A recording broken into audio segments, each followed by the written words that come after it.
Zulhijja oyining 10 kunligida va umuman butun hayotingiz davomida o'zingizga lozim tutishingiz kerak bo'lgan 5 ta duo. Ularda bu dunyo va oxiratning barcha yaxshiliklari mujassamdir. Birinchisi, g'am tashvishlardan xalos bo'lish duosi. La ilaha illa anta subhanaka inni kuntu minaz zolimin. Bu duo bilan Yunus alayhisalom nido qilganlar.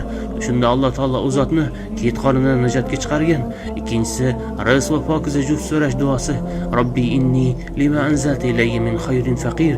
Bu duo bilan Musa alayhisalom iltijo qilganlar. Shunda Alloh taolo u zotga boshpana bergan, mo'l rizq va pokiza juft halol ato etgan. Uchinchisi, nusrat va yordam so'rash duosi. Robbi inni mag'lubun fantasir. Bu duo bilan Nuh alayhisalom nido qilganlar. Shunda Alloh taolo u zot uchun butun yer yuzini suvga g'arq qilib nusrat ato etgan. To'rtinchisi, ikkilanishdan qutulib to'g'ri yo'l topish duosi. Robbana atina min ladunka rahmah va hayyi lana min amrina rashada. Bu duo bilan g'or egalari iltijo qilishgan. Alloh taolo ular uxlab yotgan hollarida ular uchun butun atrof muhitni holatini o'zgartirib yuborgan.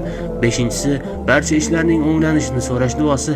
Ya hayyu ya qayyum bi rahmatika astaghith aslih li sha'ni kullah va la takilni ila nafsi tarfata ayn. Bu duo suyukli payg'ambarimiz Muhammad Mustafa sallallohu alayhi vasallam doimo o'qib yurgan duolaridir.